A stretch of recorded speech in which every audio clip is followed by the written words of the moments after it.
Hello, everyone, and welcome to the show, Stress Free IEP, the show where we help families build their villages to raise their neurodivergent children with confidence and support. I'm your host, Frances Schefter, special education attorney, advocate, and fellow parent walking this journey with you.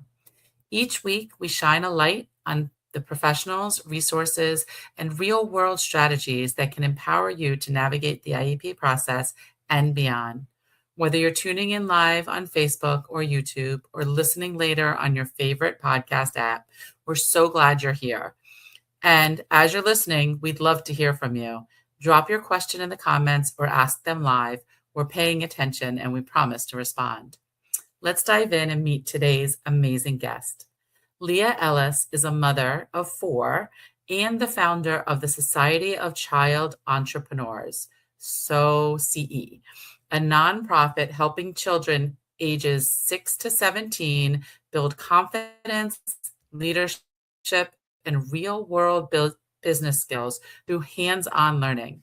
Inspired by her own children turning everyday ideas into action, she created SOCE, which I don't even know if I'm pronouncing right, but we'll get that, to show that kids can lead right now.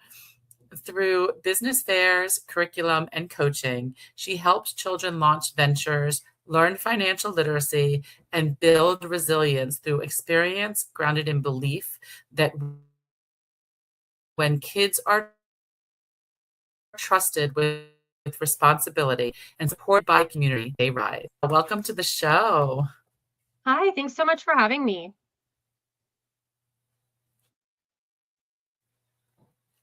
So I love this idea of the Society of Child Entrepreneurs.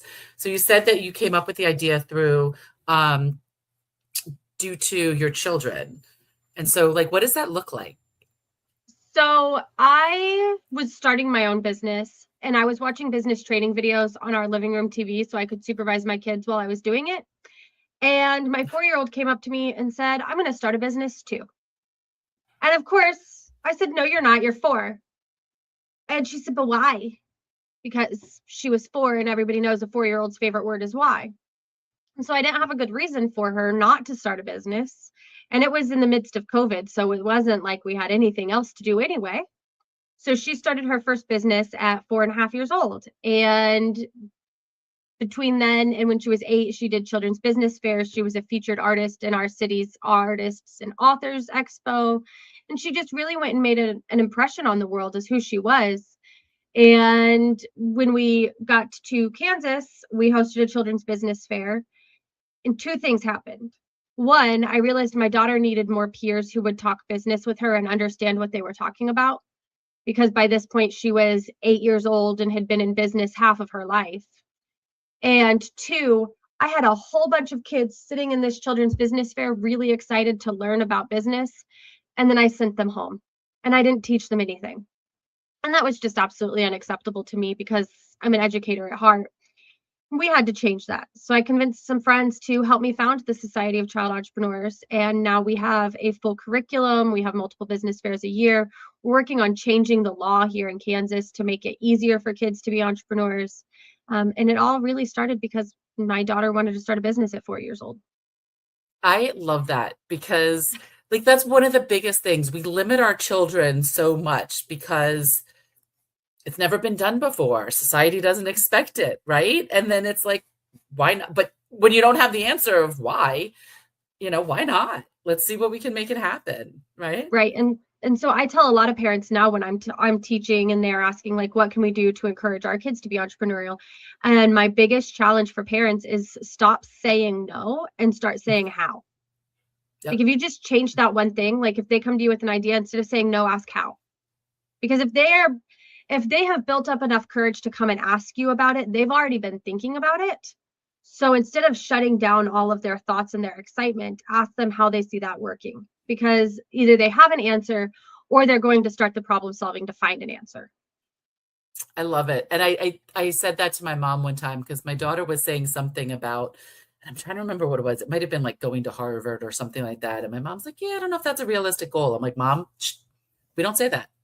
You Yeah. say, what do you need to do now in middle school to get to Harvard? What is Yep. that going to look like?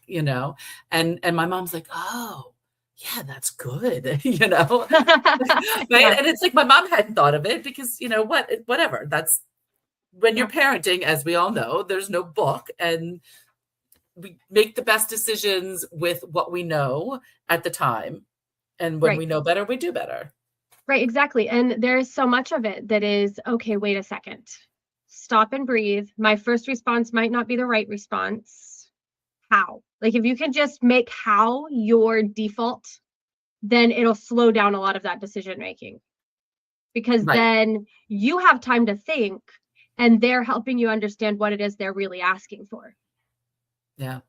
And so for I my love daughter, it that. was, how are you going to run a business? What are you going to sell? Oh, I'm going to sell these art that I paint, and I think I can take orders online. Okay, well, how online? I don't know. I'm 4. Can you help me? Yes, I can set up a Google form and you can take online orders with that. Because she's, 4. She's like, I don't know. I use the internet. It's magical and it does everything. Right. And then me That is being so able to say, awesome. yes, it is magical and it does everything. And here's the exact specific thing you need it to do for what you want. And so she had a Google form, and you went on the Google form and you said what color you wanted, whether or not you wanted glitter, and where you wanted her to ship your painting to. And then I printed off the Google form and gave it to her, and she made the painting and got it all ready to go. And then I stuck it in a shipping box and we mailed it off to whoever bought it. That is so awesome. And what are the you said you do entrepreneur fairs. What are those? What do those look like? So children's business fairs are so much fun. And it is literally like a farmer's market, a whole bunch of different booths with a whole bunch of different vendors, and they're selling their wares and they're talking to their customers. But all of the vendors are between 6 and 17. Most of them are between 8 and 12. That's really where our sweet spot is. But we do start at 6 and we do go up to 17. So we have people in those other groups as well. And parents are not allowed in the booth unless the kid is under 6, which means the kids are actually practicing their own confidence, their own communication, their own problem solving, running that booth by themselves. And we have a parent corner, and most of the parents still stay pretty close. So if something happens, the kid can be like, hey, I just got logged out of Square, come fix it. Right. Mom and dad are still available, but they're not there talking to the customers. And, when we're parents and somebody asks our kid a question, then we're like, I can't answer, but I can tell my kid what to say. And Mhm. so then the kids aren't learning how to talk to their customers. So when we take the parents out of the booth, then they aren't there to whisper a script into the kids' ears. And the kids actually get to say what matters to them about their business. I love that. And it's what's jumping up for me is we're here in Maryland in the middle of cookie season, and I'm cookie mom, and both my girls and I think about the booths, and now at the age my kids are 8 and 10. And so when I go to say something, they're like, Mom, shush, I got it, Yes. Right. And So it is also cookie season here. My husband is our troop cookie chair. So he's wow. cookie dad. But we have 5,000 boxes of Girl Scout cookies in our garage, and we do the cookie booths. And Girl Scouts is an absolutely amazing place for the girls to learn confidence and learn that, courage, confidence, and character. That's the whole point of Girl Scouts. But mom is always really close in a cookie booth, or at least Right. the troop leader or the cookie mom. And we do tell the girls, and what do you say next? Don't forget to say thank you. Did you ask for a donation? Where in a Society of Child Entrepreneurs children's business fair, the kids have to say it themselves. And you get to learn what's important to them about their business and not what you think is important to you about their business. Right. I love that It's because there are super fun. times, right, with my girls, because they've both been doing it since they're 6. I don't prompt as much, but when we have the newer kids, but I try to step back and let our older kids Yeah. prompt the little ones to teach them what to say. And after the fact, and be like, hey, don't forget to say this, you Right. know? So we have a running joke. So both of my girls started Girl Scouts during Daisy launch. So they joined the April before they started kindergarten. So they've been in Girl Scouts forever. And my older 2 are 7 and 10. And we have a running joke that if you walk up to one of my 10-year-old's booths with a $20 bill, you will leave with no cash. Because if you walk up to her and you're like, oh, I'm going to get 2 boxes, then instead of giving you $8 in change, the very next thing she says is, oh, you have enough money here for 3. So then they're like, okay, well, I guess I'll get 3. And then she says, and would you like to donate your change for us to provide cookies to our first responders? And then they're like, well, I guess. And then she's like, oh, thank you so much, because they respond to fires faster when they're on a sugar rush from the cookies we give them. I love that. And my kids do like the same thing. Well, Yeah. and when people say no, they're like, we do take donations, and we've Right. had so many people turn around and be like, oh, yeah, okay, here's, $1, $5, 10, whatever it is. Right. Yeah. And then when they're like, oh, no, thanks. Oh, thank you so much. Have a wonderful day. Well, I already bought cookies. Oh my gosh, thank you so much for supporting Girl Scouts. Like Yeah. they still learn all of this stuff at Girl Scouts. But for the massive amount of kids who can't be in Girl Scouts because they're boys or their family just doesn't have the financial aid available to get into the troop, or the schedule is too hard for them and there's something that's keeping them out of that, this is a program that they can still access. And we're teaching them all that entrepreneur stuff in a much deeper hands-on way. And we have the benefit of the kids get to keep their cash. And that makes them really right. They get to determine the price and stuff like that. One of the things my girls do, so I don't know how much your cookies are, but ours went up to $6 a box this year. And so my kids have learned when people say how much, they say $6 or 5 for 30. Yep. Most people hear 5 for 30 and think it's a deal. So they're like, oh, okay, we'll get 5. Do the math. It's not a deal. But my kids have learned a retail trick of let people think they're getting a deal and they're going to do it. Yep. Right. And there's so much power in Girl Scouts, and I will forever tell anybody who will listen that Girl Scouts is where your daughter needs to go learn how to be vocal, because there's so few women's safe spaces where they can go be vocal girls and not have to worry about what the boys are doing, because the studies show that by kindergarten girls do behave differently in a room with boys than if there's a room with no boys. Right. And so we have to teach them that it's okay to behave loudly and confidently in that room with girls, so that when they get into that room with boys, they know how to behave.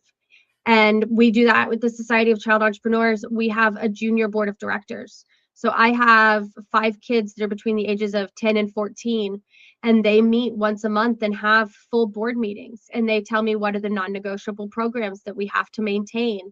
What are their concerns about the program? What do they want us to see to be doing recruiting events? And that is us having children truly in leadership, rather than us just saying, oh, we're a society for kids to be entrepreneurs.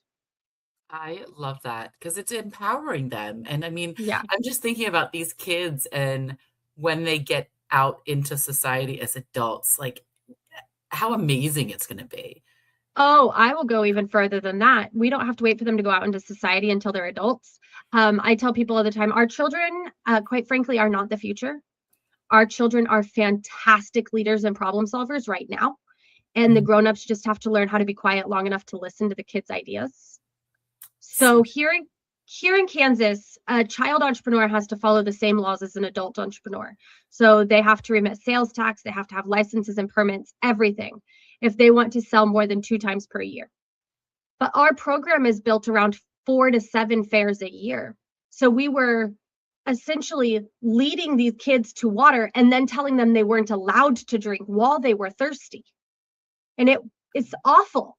So my daughter and I read the laws. We figured out what we wanted the law to actually look like. We drafted a bill. We found a representative who would sponsor it. And last Thursday, you can look up the news articles. My 7-year-old, my 10-year-old, and one of my 12-year-old students went and stood in front of the Kansas House Committee on Taxation and testified for why they should change the law for minor-owned businesses. They did not wait until they were grown-ups. They were testifying. My 10-year-old, I have a picture of her standing on her tippy toes to testify in front of the chair of the Committee on Taxation. Wow. That is amazing.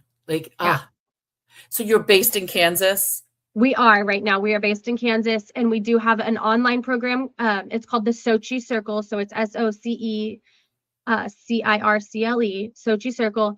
And that has lesson plans and weekly challenges and opportunities to join beta programs that is available worldwide. So if you're not in Kansas and you're like, I still want to teach my kid entrepreneurship, you can literally download my lesson plans and read. I don't know if you've ever worked with very many homeschool families, but it's just like a homeschool curriculum where you can grab it, read it, and hand them the worksheet. Wow, that is so odd because I'm like, I want to sign up my kids because my oldest, who's 10, who I mean, this kid is such a salesperson. It's Yeah. unbelievable watching her from when she started at 6 to now at almost 11.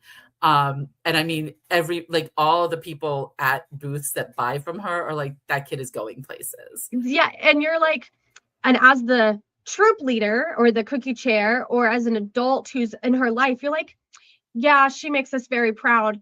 And then as her mom, you're like, but she also terrifies me. And I really like, I know she's going to be amazing, but I still need to get through her teenage years. Yes. What Because I that's, say, yeah, what I say often is that my daughter has the skills that was going to make her an amazing adult. It just doesn't work so well when she's a minor. yeah, I You know? tell people all the time, my daughter is either going to lead boardrooms or a prison gang. And I'm really hoping it's a boardroom. Really, really hoping it's a boardroom. But there are some days she fights with her sister or her brother, and I'm like, I don't know, it might be the prison gang.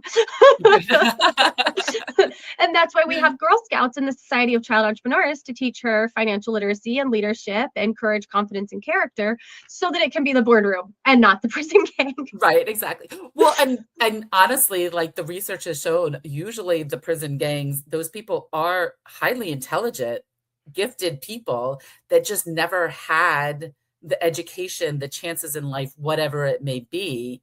And so, but that's why they're the leader, because they have the leadership qualities, right? Yeah, right. They're completely talented, completely gifted, strong leaders. And you have to be a really strong leader to lead a bunch of people who have pathological demand avoidance and disrespect authority, because you have to prove Yep. to them that you're the anti-authority authority.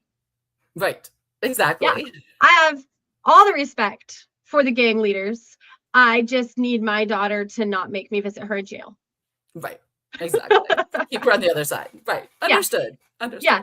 Understood. But that's, I mean, our whole program, everything we do is based around the fact that my oldest daughter has super inattentive ADHD and is like, if you are not interesting, I'm not listening. She scored on the end of 4th grade when they did their state reading tests. Her Mm. Lexile level was 1250, which is post high school senior. Wow. So I'm like, could you just not, maybe, please? My second daughter is in 1st grade, already testing at a 2nd grade level across the board, and is autistic ADHD. So she's like, and she's combined ADHD. So she's got the hyperactivity and the attentiveness. So she's Ugh. like, if you're not entertaining, I'm going to go jump up and down somewhere else and get away from you. Plus the autism of explain it to me, make it make sense, justify it, and then I will do what you said. Yep. And so, I was going to say, my 10-year-old, almost 11, is autism with PDA profile and yeah, anxiety and just a little bit of dyslexia. My younger one is ADHD, anxiety, dyslexia, and dysgraphia. yeah. And so it's so hard because they are so bright in math, in their ways, but like this other edge is Yeah. such a challenge and finding that balance. And so that's one of the things I love most about teaching financial literacy, leadership, and entrepreneurship through the Society of Child Entrepreneurs is, one, most of our programs are discussion based, which means you don't have to be able to write it down. You don't have to be able to tell me how to spell the word. You need to tell me how you're going to say it to a customer. And so that in and of itself builds their confidence that they can do this, because it's not another worksheet that they couldn't fill out because there was too many letters and too many small places and it was just too hard to look at. It is literally have the discussion, practice the skill. And then this is a go out and do it program, not a sit down and learn about it program, which means when I teach financial literacy, I'm not teaching them how to practice their math skills and what multiplication and division they need to do to figure out the cost of goods sold. I'm literally taking a bag of beads and saying, this beads was $5, and you can make enough materials from this to make 137 keychains that you can sell at $5 a piece. And then they go and make their keychains and sell it. And then I say, okay, how much money do you have now? And they can say, I have $250. Fantastic. So you just learned how to turn $5 into $250. That's business. That's math skills that matter. Yep. 100%. And that's the reality of it.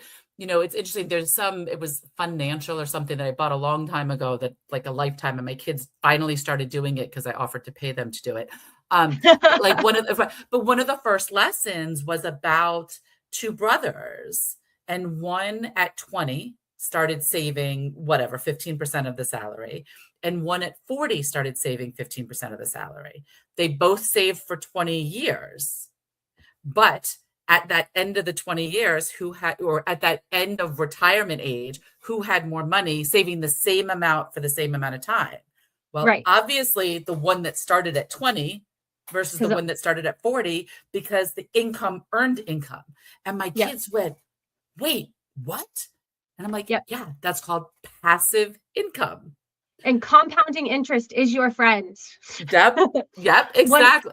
When you're on the right side of it. Correct. So the business that my husband and I started in COVID was a financial coaching business. And I taught budgeting to grownups. And every time I would teach a budgeting class to a bunch of grownups, they would say, nobody taught me this when I was a kid. And because I'm a teacher and I like working with kids and I love squishy child brains and all the things that they can do, I wrote a curriculum and taught a money management class for 13 to 16-year-olds. But we talked about how to open a bank account, how to write a check, what NCUA and FDIC are and what that means, how to buy a car without taking out a loan, what would happen if you invested the average car payment starting at 16 and going until you were 60, and what would happen if you didn't even wait until you were 60. We taught saving for retirement, buying a house. I literally taught 13-year-olds the 9 types of mortgages and what they meant. Wow. And then most adults can't explain. Right. And then at the end, they had to do a vision board. And that was their final exam, was the vision board on would their life look like when they were 30 if they followed my advice. And, they're all like, I went to college without debt. I'm driving a car that I'm not paying payments on. I buy a house that I love, and my mortgage isn't tearing my entire budget apart. I know how to write checks to pay contractors, and I know how to do a job that I love, and I have tons of money saved for retirement. And when I retire, I'm going to go live on a cruise ship because I don't want to live in a nursing home. And I was talking to them about this at 13. It was so much fun. But now I get to take that financial literacy curriculum and build around it. How do you make the money that you're using for these programs? What problems can you solve for your community? Here in Kansas, we have an organization called the Kansas Leadership Center, and Kansas Leadership Center's leadership philosophies are taught worldwide. I did a training, and some of my co-trainers were in Australia. It is an incredible adaptive leadership theory on how everybody in your community is a leader in your community if they're given the opportunity to be allowed. And so I teach adaptive leadership to 7-year-olds. Wow. So we teach social entrepreneurship. And we say, if you believe in adaptive leadership and you believe in social entrepreneurship and you believe that entrepreneurship is about solving problems, then as an entrepreneur, when your business is successful, you have the opportunity to then also make your community successful. I love that. That is so cool. It just reminded me of a movie, and it was the two names, Somebody Goes Large. And it was about, it was an older couple, and he was like this amazing mathematician, and he figured out a loophole in the lottery system of like, if you buy a certain amount, how you will always win. Yeah. And so him and his wife were going and doing this and turned it into a business, but the money they earned went back into the community and brought their community up. Yeah. And it was just such an amazing story, because then of course there was a kid from Harvard that figured it out also. But instead of bringing the community up, he was just making money for himself and not doing anything good with the money and kind of trying to get them out of the picture. And Yeah, so his father, of course, had a fit. And, like, but it was such an amazing movie to show, like, look, yes, they found a loophole, but they're doing good with the money. yeah. So who's going to stop them? Exactly. So our curriculum, you can kind of see them behind me, is Astra and Zeke. Astra Mhm. and Zeke are characters that I created, and then I hired an illustrator to draw because I have no artistic ability whatsoever. But they are 10 and 12-year-old business partners, and they own a business coaching company, and they teach other kids how to run businesses. And our curriculum is based around what Astra and Zeke are teaching other kids. And one of the books is this girl is walking through her city and realizes that there's this empty lot that is full of trash and it's disgusting and she hates it. And so she goes and polls her community and she asks the community, what do you wish was here instead? She finds people who want to help make it better. And the end of the book is her project has been completed, and that empty lot in the middle of their city is turned into a park and a community garden. But that can only happen when you say it's okay for kids to point out problems and help fix them. Yeah, I love it. And it's so true. Like our kids are, I mean, that's the thing. Like we always say the kids are the future, but we don't listen to them. And they have ideas because they're not held back by fears, by constant rejections that those of us that are older have lived with and like are afraid of, like, well, if I say that, people might think it's a stupid idea, right? Like 4 or Right, 5, even 6-year-olds, like even 10-year-olds aren't necessarily afraid of it. And if we right, build on that, that's where creativity comes from and that's where inventions come from. right. So one of the things when I talk and I do public speaking and I tell people, like, there's two options here. So either you or a kid has been the child in the room who had a brilliant idea, and when you raised your hand to share it, the grown-ups in the room said, not right now, wait until you're older, or let the grown-ups handle this. This is a grown-up problem. And it happened over and over and over again. And now you're apathetic, you don't speak out, and everybody thinks you're lazy. And the fact of the matter is, you were just beat down so many times, you don't want to anymore. But the 100%. inverse of that is when we teach children that they are leaders now, then when a kid raises their hand and says, well, I have an out of the box idea, then the grown-ups listen and they ask how, they explain what will and won't work about that idea so that the child can continue to reiterate that idea. And then when the child gets older, they practice speaking in bigger places. And when they get even older, they go in bigger places. And then someday they're running their communities because they are going to be our bosses someday. And they are confident in their problem solving because they've been practicing it their whole lives. Right. I love that. And it's just, it's as adults taking that step back and instead of putting our knowledge in there and saying, oh, that'll never work, it's like, did you think about this? Or like, so the problems we know that might arise, instead of saying, oh, that won't work because X, Y, and Z, it's like, I wonder, did you think about what would happen if? Right. And saying, what materials do you need to make that happen? Okay. I'll go back a little bit. This is a crazy story and it's hilarious. And it's one of my favorite stories to tell. Okay. Last year in like February, March-ish, I was teaching a workshop on problem solving. And I tell my students all the time, the distilled down most basic definition of entrepreneurship is identify a problem, solve the problem, monetize your solution. That is the most basic form of entrepreneurship. And so I said, so we're going to practice solving problems. What is step 2? And to help you guys get a jump on this, I'm going to give you a problem to solve. You girls have an hour. I had a 6-year-old, a 9-year-old, and a 12-year-old in the room. And I said, you girls have the problem of porch pirates. We all know that sometimes we're the unlucky neighbor who our package gets delivered, we're not home, somebody else drives by and decides they really think what we got was cool, and they're going to take it instead. What are you guys going to do to solve this problem so that my stuff doesn't get stolen? And they're like, well, this is easy. We'll just put a locker on your porch. and then the delivery person puts your package in the locker and it doesn't get stolen. And I was like, that is a very basic solution to this problem. Unfortunately, most of the delivery people are on really quick timelines, and they don't have time to figure out what my porch locker is, how it's different than the person's next door, which one to use. They are on a timeline. They have to be fast. What can you do so that it's easy for the delivery person to adopt so that they can use this product? And they were like, well, what if it had extender arms? So the delivery person could just drop it down on your stairs or whatever, and it would extend its arms out and deposit your package into its own locker on its own, so that it doesn't add to the friction for the delivery person. And I said, that's a really cool idea. I like that.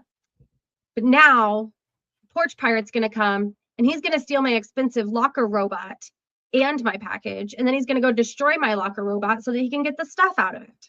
This doesn't sound like it's a very good idea to stop this problem.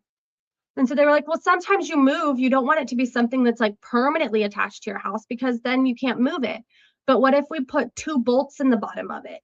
So those 2 bolts will hold it down to your porch, but aren't going to create such permanent damage that you couldn't relocate it if you needed to. I'm like, okay, you've solved that problem. So now I have a really cool locker with extender arms bolted to my porch to keep my packages safe. What if somebody sends me a gift and I don't know that it's in that locker? Or I get home from work and my hands are full because I'm carrying the toddler and I'm carrying my coffee in my purse. Like, how do I get my stuff back out of there?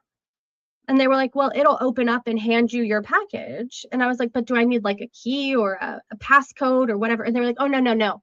It's going to have facial recognition software. So when it sees you walk up onto your porch, it will scan and identify your face and hand you your package. And wow. I looked at these girls, mind you, this is 6, 9, and 11 over the course of 45 minutes have created this. And I looked at them and I said, this is all really cool. I'm really proud of you guys. You solved the problem. You answered all of my objections. This is something you could make if you wanted. But honestly, I don't think you girls can do this. I think this is too complicated for you guys. So the 11-year-old looks me dead in the eyes like I am the dumbest human being she has ever met in her entire life. And you know, because you have a 10-year-old, you know the look that they can make. Oh, yeah. you know. She looks at me and she says, I'm in robotics club. I'll figure it out. Yep. Yeah. So then I had to quickly be like, okay, but remember, this was just practice. We're not really going to make this. Please don't make your robotics teacher really mad at me. Right. Although, why not? I mean, this one was just theory. Please don't. Well, now my daughter's running joke is, we haven't seen her in a little while. How do you think the robot's going? You're right. But my brain is going, why not bring it to the robotics teacher? And then the robotics teacher can now take it to the next level of the robotics end of it. Yeah. I think if our program was more stable and I wasn't afraid of him destroying my reputation with, oh my God, look at what this crazy woman has taught our children, I might have thought about it. But I think that was our first in-person workshop we had ever done. That is so amazing. I'm like so excited. I'm like, I want to get this curriculum. I want to start it. I want to start it with my Girl Scout troop. I'm like, right. Yeah. Maybe. I wonder if we can get a hold of GSUSA and get a badge program put together. Oh, definitely. Maybe that can be my daughter's gold award. There are badges for entrepreneurship. Right. So there are entrepreneurship program badges, and my daughter has done a couple of those. Like, she's like, these are very easy, Mom. And I'm like, not for everybody. Stop. Right. So there are entrepreneurship badges. There are financial literacy badges. The biggest thing, like I said, that makes our program a little bit different is they don't make just like one thing to test it. They make multiple things and they go sell it, and then they get to keep the money. And so I think that's the part that would be hard to convert into Girl Scouts, because I don't even want to think about what the safety-wise rules would be for girls running a farmer's market. Nope, because no, and I'll tell you why my brain is going absolutely not. Because I don't know how in your area it is, but GSU, they are like with selling cookies and what we're allowed to do, what we're not allowed to do because of the liability issues and all the other stuff. So although badges, I was going to say, doesn't necessarily need to have Girl Scouts, like this is a Girl Scout, although I guess I don't know. Yeah, that's No. exactly it. So maybe someday we'll do a one-off with GSUSA and maybe in 5 years. But Or for you could just do now, a fun patch. right. And for now, it is a fantastic and separate supplement. And Yep. absolutely, as a troop leader, if you want to take my lesson plans and teach them in your troop, you absolutely can. I've taught so many entrepreneurship things to my students and my Girl Scouts and the homeschool kids that I work with, all of them. Sometimes when I substitute teach and I'm like, you know what, you guys finished your worksheet early. Let's talk entrepreneurship. I love it. I'm here anyway. Let's talk about this.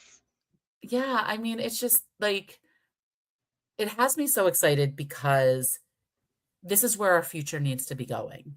Yeah. And unfortunately, our school systems, being an education attorney and seeing what's happening in the school systems aren't doing this, because of course, as somebody put it the other day, I think it was on our show, was that the schools are still running from data from the 80s. And that's, yep. I hate saying this, but that's 45 years ago. That's 40 years ago. Like, it's just a scary thought. But you know what I mean? Like, today's world is so different. I did a program, I think it was maybe through Penn State, on the American education system and education reform. And the fact that the American education system has always been designed to create the very basics of what we need, not to create everything we need. But now we've kind of created it as this catch-all for everything you need to know you'll learn in school. And it's not anymore. That's not the truth. And we have to have extracurricular activities, and we have to have enrichment opportunities, and we have to have places where kids can practice thinking outside of the box. Because yes, the things that they learn in a classroom 100% matter, and they need that knowledge, but they also have to be able to learn how to apply that knowledge and what to do with it. Yep. 100%. And they don't, I mean, I don't know about in your area, but here they don't teach consumer math anymore. They don't teach the basics of math. Everybody's required to be on the college track to take algebra, geometry, algebra 2, trigonometry, and that track, which is fine, great to have that, but you need to have consumer math also. Right, exactly. We have to have a class that teaches what is debt, what is a budget, what is a mortgage, what is a loan, how do we avoid it, how do we calculate it? Like those skills, and they apply no matter what you do in life. You're going to need to know those things. Your teacher, your doctor, like the last thing you want to know is that you have this doctor who's desperate to pick up an extra shift and he's working exhausted because he's in debt up to his eyeballs because nobody taught him how credit cards work. Right. Exactly. But that is exactly what's happening. Right. And it doesn't matter your socioeconomic status. Yeah. Because it's not like, oh, well, the parents will teach that. No, they don't. Because guess what? A lot of the parents don't know it. Right. Well, and that's I mean, I know that firsthand because that was my job. My job was to teach basic consumer math to grownups who were already in $200,000-$300,000 worth of debt because they didn't know how to avoid it beforehand. Right. And then having to teach them how to make a plan to pay it off, what it was going to look like, what sacrifices they were going to have to make. And if we ever get out. started it when they were 16, or like in my program, when we start it when they're 6, I started, this is the cutest thing. She won't use it anymore because she's too old for unicorns because she's 10 now. But when my daughter was 4, I made her this wallet. And so the front of it is this cute little unicorn, but inside of it, it's literally a binder with 4 plastic envelopes. And this is her budget. So she has saving for the short term. What are the things you want now? Giving to others. What are the things you're going to do to make your community and world a better place? Spending for today. You go buy your Barbie doll, go buy your candy bar. What are the things that you want to blow your money on because it's yours and you worked hard for it? And then saving for the long term. And she had to put money in here for her college fund and her first car. And this was how she started doing a budget when she was 4. Wow. Like they're Which is, not I don't too young. know. I'm sure you've heard of Dave Ramsey, but I actually huh, I was a Dave Ramsey certified financial coach. That's where we did our uh, training through. And then I took his program and made it less cranky. yep. And made it more for kids, right? No, Right. and that's great. Yeah, no, I Yeah. love it because it's the same general idea. It's just Yeah. his program's more on adult level and that, and now you can bring it down to the kids level, which is amazing to have it on the Yeah. kids level. And why Right. not teach them now? Because if not, I mean, I remember going to college and all the credit card companies, oh, sign up for a credit card and you get this free and you get that free and you get this free. And all the kids doing it and all the kids, not understanding because they're like, oh, yeah, whatever, you charge now. And when you graduate, you'll have money and you'll be able to pay it off, not realizing, no, you won't. No, you No, won't. you won't. And you'll have student loans to No, pay off by that point too. exactly. So I did the Dave Ramsey program. I wrote my curriculum based on how it works for kids because I have a friend who is a behavioral psychologist. And one of the first things she said to me that absolutely shook me to my core is that like 90% of your subconscious beliefs are formed before you're 7, Oh, yep. which means your subconscious behavior and beliefs about money and whether money is a good thing or a bad thing, whether entrepreneurship is a good thing or a bad thing, whether the world is a good place or a bad place, are formed by first grade. Yep. And so I tell parents as soon as they can add and subtract within 20, I will start teaching them how to run a business. That's all I need them to do. I need them to be able to count back change, and I will teach them everything else they need to know because I want it to be ingrained into their psyche as early as possible that they are capable of being an entrepreneur, that they are problem solvers, that they are confident, that they are creative, that they can build, that they have the ability to do things, because that is the only way that we are going to have a true, long-lasting cultural shift towards a culture that does better for other people and does better for themselves. That is so true. And I've heard that before. That is just so amazing. I love this. And I'm just looking at the time and I'm like, I could keep I know. talking to you forever, right? I love this, love this, love this. So what's the best way? People are listening like, oh my gosh, I need to go get this program. I want to, do it for my Girl Scout troop or for my class or just my students, my children. What's the best way for them to figure out how to find the program to be able to get it? The easiest thing is I believe in shorthand. I believe in things that are easy to remember. So our website is SoCICT.org. And so it's SOCEICT.org. And if you go to that very simple shorthand website, it's easy to find. It has links to the Sochi Circle online where you can see a sample of the bill that we're passing here in Kansas, so you can have a lemonade stand law in your state so kids have more opportunity, where you can see our blog, you can see pictures of what the kids are doing, you can see what our programs are. All of that is on that website. And then I'm pretty sure in the footer, it has a link to our Facebook page where you can see more pictures, more things, and more news articles about what we're doing. Awesome. And I know we will have the link. And you said you're a nonprofit, so I'm assuming there's a donation link on there as well for anybody listening saying, I want to support it. There is absolutely a donation link. We will absolutely take donations. You will get an automated receipt as soon as you donate. And then at the end of the year, you'll get an automated receipt with the total of everything you donated for the year. Great for tax write-offs. Absolutely love business sponsors. I am very happy to put your business name on our flyers and say, we are so happy to be supported by these people, because at the end of May, we have a children's business fair, and I will be giving out $600 worth of prize money to 12 kids between the ages of 6 and 17. So we need some donations so I can give them all their prize money. That is awesome. No, I love it. This has been so amazing, Leah. Thank you so much for coming on the show and sharing all of your knowledge, like all of this amazing stuff about what our kids are really capable of. That's the biggest thing. It's like they really are so much more capable than we have conditioned ourselves to believe. And I think part of that is just that we've forgotten our own childhoods because we were more capable than our parents let us be. Yep. So true.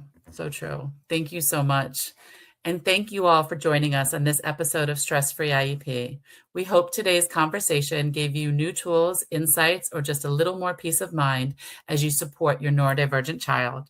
Next week, we will have episode 138, where Manisha Patel will talk about collaborative divorce, mediation, and smarter family law solutions. Don't forget to subscribe so you don't miss an episode. And if you found this episode helpful and interesting, please share it with somebody in your village. You can always learn more and connect with me at schefterlaw.com or follow along on social media.